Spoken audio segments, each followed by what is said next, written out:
Hello, everybody. It's Talk to Me Tuesday. It's your girl, Anja. I'm here with somebody who knows me better than I know myself. He has such an incredible story worth sharing. This is my guy from CBS and Paramount Plus, Makanga Juggy. Hey everybody, how you doing? Oh my goodness. So this whole podcast is making your dream into a reality. So what do you do? What's your dream job? Actually living my dream job right now. Um, What is that? I I worked in. I'm sorry. What is that? What is your dream Oh, job? so I'm an audio technician, which is for CBS News division of Paramount, which is the official title. But to me, I'm in film, right? Okay. And that just is the particular title that I hold right now. Very proud, by the way, to hold that title. I'm also a grip. I do some lighting. Still a member of the IBW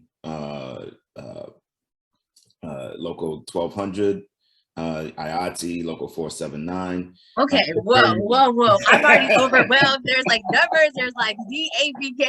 Break it down for the most simplest form. People who have no idea what you're talking about, please bring it back. So Sure. okay, So in the right most now, simplest right form. now, I am living my dream job because my job is in film. Okay. Yeah, I used to be in IT. I got the jobs that everybody said you should have. I was a project manager and all of that, and none of that spoke to me. The first time I ever stepped on a film set, I just felt free. And I just felt like I could do anything I wanted to do, and that is becoming a reality. Okay, so my question is like, how did we even get here? So let's take it all the way back because I know you faced some pretty challenging points in your life. I mean, from boarding in school to Morehouse College to losing everything. Like, give me the nitty gritty. Like, what was your adversity? Where did this dream come from? Let's go back to like, let's start at let's see, boarding school. So you're in boarding school living your best life, and then Yeah. what? And then, so yeah, boarding school for me was fantastic. I still have very many, very many close friends from that experience. I really loved it. And then I got to college, and that's kind of where things went left. My starting my junior year, I had a 3.6 GPA, and things quickly fell apart. Right, grandma passed, my show passed, my other grandma passed, my cousin was killed, and I lost a I felt like I lost foundation. Mm-hmm. Right? And I only felt like that kind of looking back because at the time, if things are spiraling, a spiral is a real spiral, right? You don't know why, Yeah. you all of a sudden, all your days just seem to, you know, you were the crowd that's, I was running with people that were equally as depressed as I was about their situation. It could have just been a quarter life crisis, but you know, it was enough to like, it was enough to to have me in restaurants cleaning dishes and just really looking like this might just be my life, you know? So would you say literally the old cliche, like the company you keep is gonna predict your future? Like, what do you think about that saying? Yeah, no, I mean that's 100% accurate. You have to watch the people that are around you constantly. I think one of the toughest things I ever did that was um, most beneficial to me was to start cutting people off. People that at one point would be, your life and your heart, and I would do anything for, da da da. Situations change, right?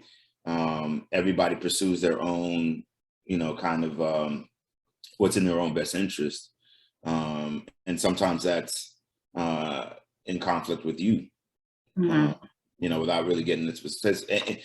But when I got to a point of um, this no longer serves me, this is no longer good for me, I'm angry every day, Oh, help me to get those people. And now this is not to say, oh, you this terrible person and you are this, I can't believe you came in. I actually, when I let people go, I literally wish them the best. I wish them to achieve all of their dreams. And I also wish all of their dreams would take them far, far away from me. Yes. Right?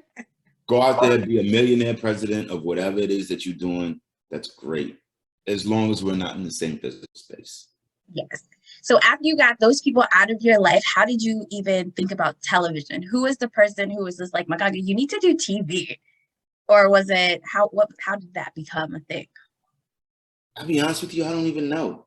It just kind of like, it just kind of like just came, it just spoke. I was waiting on the table one day.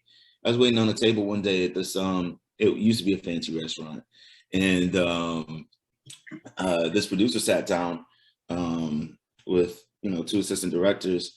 And I don't know how I knew what a call sheet was, but they were working on a call sheet. So every time I would drop off like a plate or dish, whatever, like I saw they had a call sheet out. And I literally had never done this ever before. But I chased those people out of that restaurant. And I kept asking. And the producer, I forget his name, but he was actually and I think in Hollywood, in circles in Hollywood, it was pretty well known. Like you might not know him, like, right. But anyway, he gave me a number. He said, call this number and see if you can get on as an extra. I called that number for a week. Nobody picked up. Then I finally got an answer. And then it was like a week's worth of being on set for Ben 10. They did a live action movie in Atlanta for Ben 10. And I was just like, I had to travel by bus and a train. I had to get on MARTA to get there. Like I was all the way on the south side and I had to go all the way up 400 on a train and a bus, be there at 6 a.m. and all that kind of stuff. And every day I was happy to do it. While I was doing my other job, while I was still waiting tables, I could not wait to get back out there. And all I was doing was just an extra. They let me on for a day as a PA. I was hooked. The only reason I didn't continue with it then, because I didn't know. I thought the only people that made money in film were like superstars and, all that. And I was like, nah, this is too much fun. I got to go get an adult job.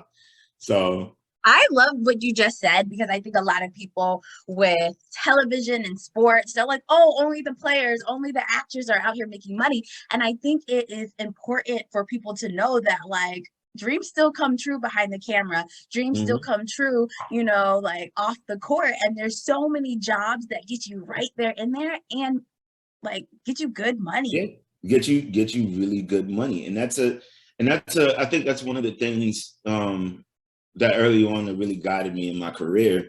I never wanted to be a starving artist. You know what I mean? Like I never, ever. We don't even put that into the universe. Are you kidding me? Yeah. And there's a real, I think you really have to sit down and look at your passions and look at your, your income in the way that you want to live.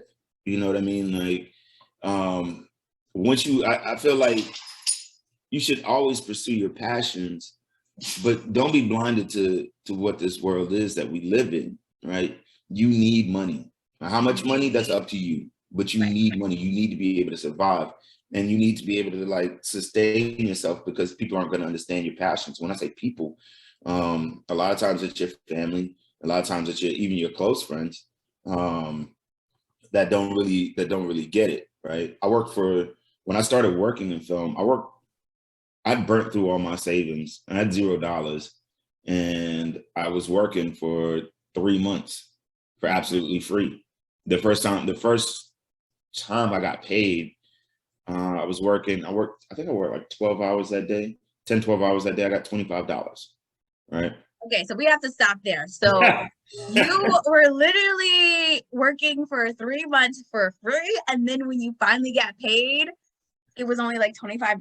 Why? What's the point of keep going? Like, because like at that point, there's so many people I feel like would be like, do this, like love is it. Love is it. I love them. I loved it every single day, every single set.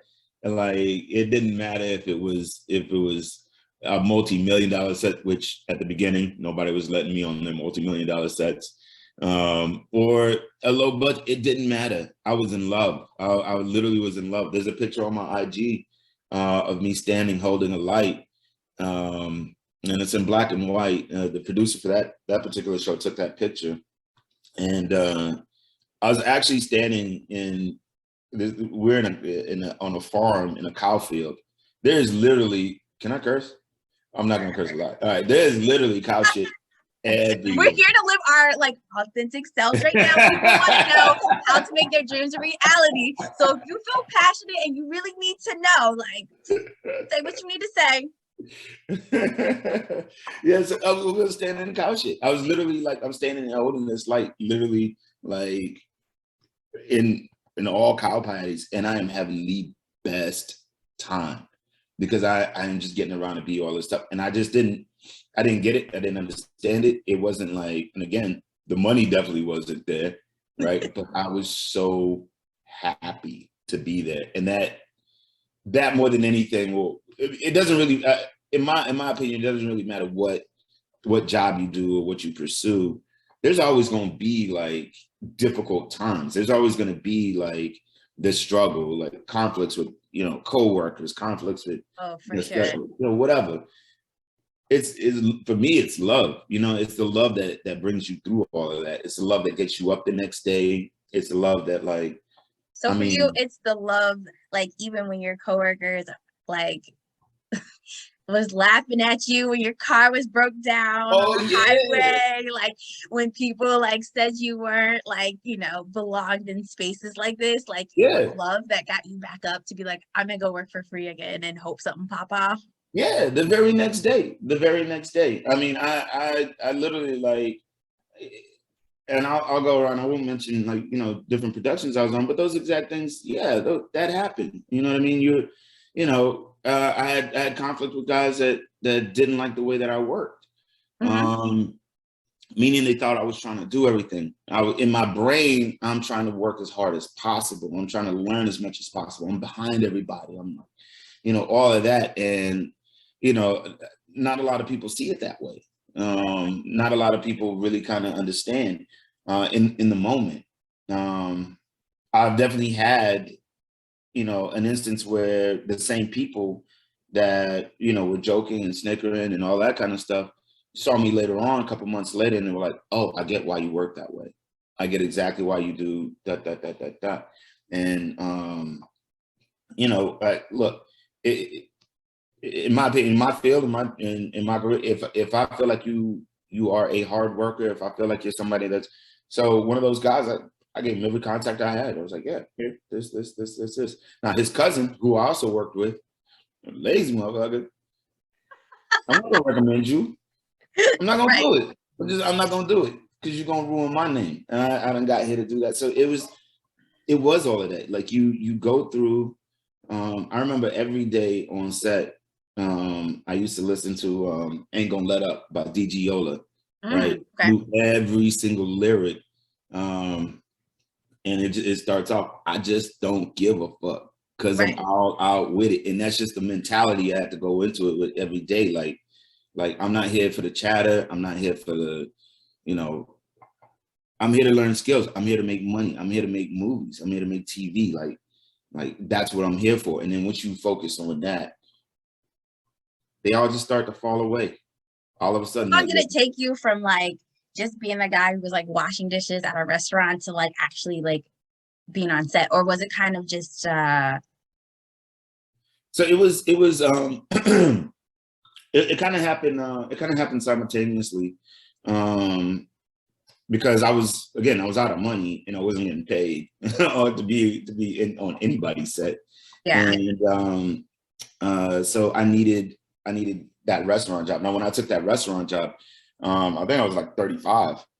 Ooh. And so here's a 35-year-old that, when coming up had all this hype, I'm supposed to be this like smart, go out there and I don't know, doctor, CEO, something of a major company, and I'm washing dishes. Yeah. And left the IT job, no way to get back. I just didn't have a path. Literally the first day I stood in that restaurant, I dropped off some dishes and I almost started crying. Like, just like, yeah, this is. What is life? What is life? Yeah, I don't know. What is life, really? Exactly. Was there any mentor that you had that you feel like had your back, like was really, really solid with you? Or was there anybody like close to you that was like inspiring?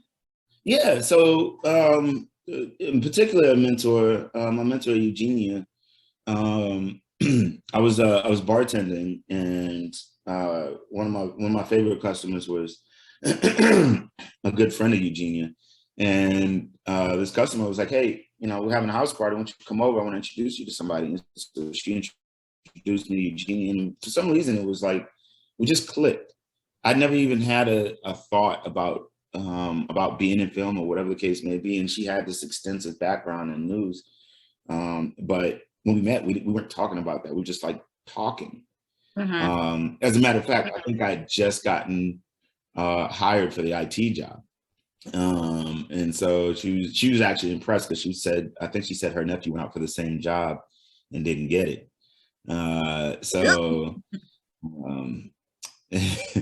So we hit it off.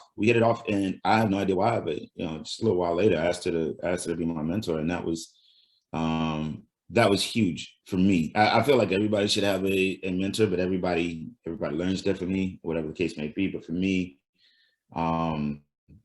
to have a very honest touchstone, you know what I mean? Yeah. You can tell yourself things are going well, right? You're not supposed to be down until things are going great. Somebody needs to tell you that this shit ain't popping. Like, it ain't happening. You can give a lot more. Trust me, you can give a lot more. And that's what she did for me. It wasn't meant to be demeaning. But it was very serious. It's like, hey, TikTok, what is it that you're gonna do? What do you want to do? And she gave me my next look into film. But I asked her for 3 months for a connect. Hey, is there a producer that you know? Is there any? I'm asking for a producer. I don't even know what producers do at the time. Is there just a word that you hear like, oh, exactly, hook me up with that producer and that director. Yes, I know that actor. Like, yeah, put me on. Yeah, because my main thought was I'm broke anyway. I'm broke. Yeah. I'm dead broke. I might as well be doing something that's fun. So for 3 months, she told me no. She told me absolutely no. And then she put me onto a producer, and I worked for that producer for 3 months. And like I said, I got paid $25 once. And this was amongst guys that were getting like big checks. Like, they would hand out the checks at lunch and pass me by every time, and I sit there like, and you don't get a check today, but thanks for coming. I'll see you guys tomorrow. Whatever I got left in that gas tank. But I bet that's like, with, my life is sports and entertainment. And I think a lot of people on the outside are just like, oh, I can dance, or oh, I can play ball, like no big deal. And it's like, everybody thinks they can do it. And then when they find out what it really takes, there's a lot of people like, no, I'm not willing to, like you said, take 2 trains and a bus or whatever, and be there on time, like at 6 a.m. Like, there's not a lot of people willing to do that. If you're not willing to do that, like, then check what it is that you're doing. It's not. I think a lot of people get really hard on themselves when it's like, oh, I can't make it 8 o'clock. Whatever, I can't make this on my time. Really check what it is that you're doing. Is that something that you're passionate about? I could do that IT job. That wasn't a problem. I was a project manager. I'm walking into it. I didn't even really know that much about software, but I was able to learn. I was able to learn to the point where I could communicate between some really high level writers and software writers and customers who had no idea about software. So I could do that job, sure, but I was supposed to be there at 8 o'clock. I'll show up at 8:15, sit at my desk for 10 minutes, and then go get a coffee. You know what I mean? Like work really wouldn't start until like 10:30 or 12 o'clock. And if I did anything, you know what I mean? Yeah. And, but that was the job I thought I should have, you know, I was told or thought or whatever. Society told you that's where you need to be. That's Yeah. your place. And hey, you get a paycheck. Right. And you get a paycheck and you walk around telling people, I'm a project manager. I'm a project manager. I'm a project manager. Like it sounds great. It sounds great. It sounds like you got your shit together. And so But that's why I had that inside, job. you're like dying slowly. Nah, If I have to come to the job one more nah, time. exactly. That's like if you get off at 5:01 and so at 5 o'clock and somebody calls you at 5:01 and you're like, oh, you know what I mean? Facts.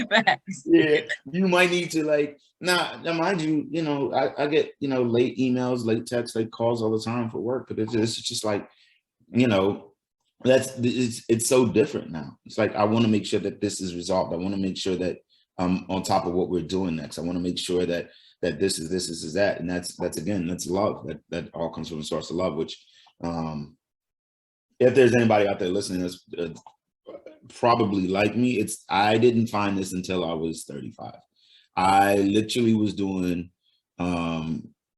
first, you know, what I was, you know, my education, and that's what you should do, you know, get your education. It's important. But I also felt like because I didn't have this passion, I didn't have um, a goal or an aim or something that really motivated me. And I was just like, this just like slow burning failure, you know? And it's like, you really have to give yourself some leeway, and you have to give yourself some grace, and you have to be kind to yourself. That all sounds like lip service, Yeah. but everybody else is trying to kick you. You don't need to help. You Oh, know? I love that. That's so powerful for everybody who's like 30 and over, like still trying to figure out what they want to do when they grow up, or they were doing what they loved and the pandemic came and Yeah, kicked them right on the blind side, right? yeah, yeah. It's so many factors. It's so many factors, and so many like, you know, and it's all moving. I don't want the I don't want anybody to think like this is like, oh, I made it. You know what I mean? Like I'm doing what I love, but you know, I still haven't. In my mind, I'm not there with, you know, the made it yet. You know, and considering how expansive film is, I don't know that there's ever a made it for me. I want to work. You know, I Yeah. want to work. I want to make beautiful things with incredible people, put them on television, and have people go, "Oh, look at that." I mean, I thought you pretty much made it when you was in the Netflix thing and your name came up. Like I had to watch that like 1,000 times, screenshot that. I was like, oh, hey yo. So I mean, we can celebrate the small wins, okay? Oh yeah, oh for Although those are not sure. small, mind For you. sure, for sure, for sure, for sure. Yeah, that's absolutely correct. That's absolutely correct. And thank you for saying that, because I don't mean to like smooth over that. That's all a part, you know, a part of being kind to yourself, is you have to count those wins. You have to count the small victories. You have to count, you know, every time that you know, that I show up to set, I try to get to set at least an hour early. And that's just, you know, training from all the guys that I've worked with before. And I every time I do that, it's routine now, but you know, pat yourself on the back for that, you know. Yeah, you have to take absolute pride in the like little things. And that's part of your motivation. That's part of that fire that really kind of keeps you going. And that's, you know, part of it that keeps me going, and you know, that keeps me going in film. I love that. All right. So, any last words? Any last words for anybody who, like I said, I mean, you've already given a good overview for anybody like you, struggling like you. Like, yeah, last words of wisdom. Last words of wisdom. um I'm trying to think of, because what I want to bring you to is, um you know, not being afraid of being down, right? Not being afraid of, um you know, getting kicked, having to start over, the money's low, all of that, right? Um, One of the things that I kept as a constant was always a job. I always kept a job. I always had some way to provide, even the smallest things for myself, food, shelter, and all that kind of stuff. Um, so as long as you're in a position where you have some basics, you can gather yourself some basics, right? Um, take I feel like that and self-love are the first two foundations, whatever industry that you're in, right? And so once you have that, even a little bit of that, you don't have to be like hugging yourself down the street. If you ain't there yet, you ain't there yet. You might see me do it. I love No, I was like, I can do that all day. Like, love it on I myself, mean, love it on myself. for real. But start there, right? Start there, and then when you'll know it when you're doing the thing that you're passionate about. I never thought it would be a job for me. I don't think it's a job for everybody. I think that gets really hyped up, like, oh, you're supposed to have this career in mind. um Personally, if society wasn't built this way, we wouldn't have careers. It could have gone completely different. So career is not True, um true. who you are. It's what it is that you want to do, what makes you happy, right? And that sounds really, really cliche and vague, but I promise you, the more you go towards what makes you happy, right, and the more you say, well, that's why that makes me happy, that's why that makes me happy, it makes me happy when I interact in this way, the more it's going to open up for you. That's an absolute guarantee. There's nothing that makes you happy that you don't invest yourself into that won't continue to multiply and multiply and multiply. And so that's where I'm at right now. I'm walking down the path of what makes me absolutely happy, and it's absolutely brought me everything that I have at this moment. I have there's I'll tell you what, I do know exactly when I know I will have made it. Okay, tell me. I need to know this. So my number is 27 million. And I have a film project in mind that I want greenlit. And at that point, I feel like people think I'm money motivated. I'm really not, right? Yeah. Because I don't really like, after I hit that number, to me, everything else is a bonus. If I had my $27 million right now, I probably would limit myself to 2 projects a year. Yeah, You know yeah, what I yeah. mean? I would always want to work. I'd always want to work in film, but that would be it. And that's it. And I know that emphatically, where I didn't know that before.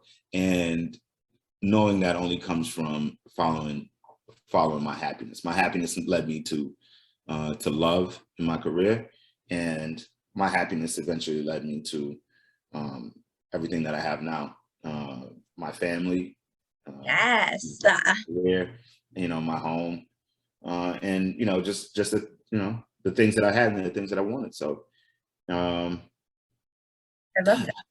yeah, that's really it. You got to be All right. happy. You got to follow the love. I think you said so many incredible things that people could take away, like start with love, love, love. Like, I think that's what is the theme of everything that you're saying. If you're walking from love and your passion, everything will fall together, even in your darkest times. Makanga, it has been such a pleasure with you here on Talk to Me Tuesdays. Check your guy out. Is there anywhere you want people to follow you? Are you good? No. No, I keep all my socials. I keep all my socials private, close family and friends.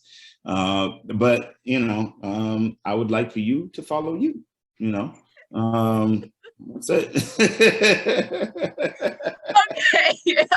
Once again, thank you. CBS, Paramount Plus, Netflix, all the things. I'm celebrating you every step of the way. Thank you so much for your encouragement and your words. Shout out to anybody over 30 figuring out. This is my guy right here. He has all the tea for you. So you can follow me at it's your girl _ANJA at Instagram. And that's a wrap for this time. So Until next Tuesday, see you later.